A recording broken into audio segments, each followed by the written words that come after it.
Here is a really fun publication that just came out today. One of my PhD students, she's on staff at Los Alamos National Laboratory, and she just published her master's thesis in nuclear science and engineering. And this is a really exciting subject. It's nuclear criticality safety.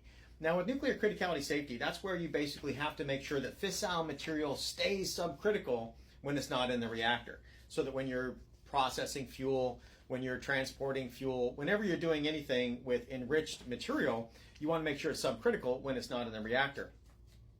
And why this is really exciting is that often what happens in nuclear criticality safety, actually it's kind of the default, is that you assume the worst case. You assume the worst that it could possibly be. So imagine for a second that you've got trash, literally trash, that you can't recycle, that's not useful in any way, and so you have to throw it away. For example, plutonium-contaminated materials that would normally go to the Waste Isolation Pilot Plant.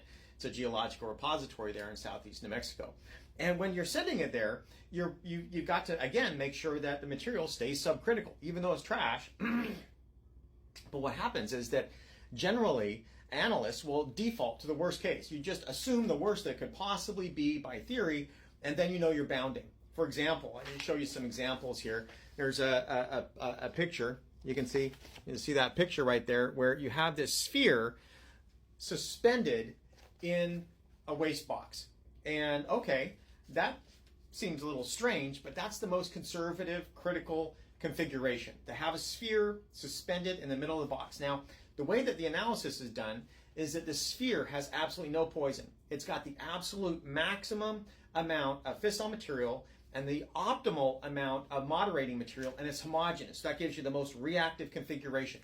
No poisons, perfect sphericity, and the reflector around it, again, has no poison. It's optimal amount of reflector material, so that you would actually have to spend an enormous amount of money to create that physically.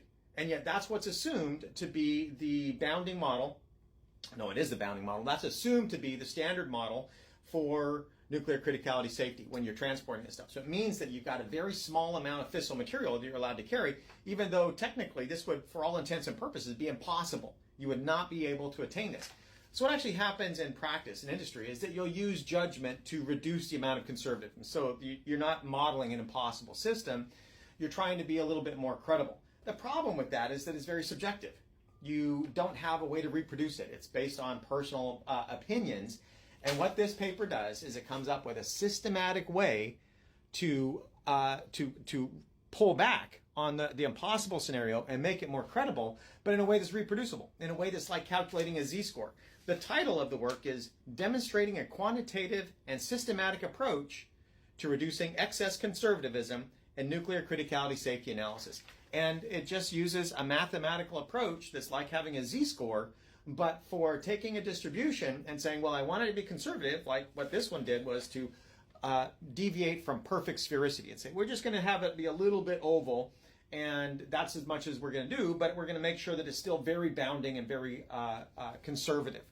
And again, it takes away the subjectivity so that the regulators, the vendors, the constructors, the architect and engineering firms can all have the same metric that's not subjective. It now becomes systematic. So really exciting stuff.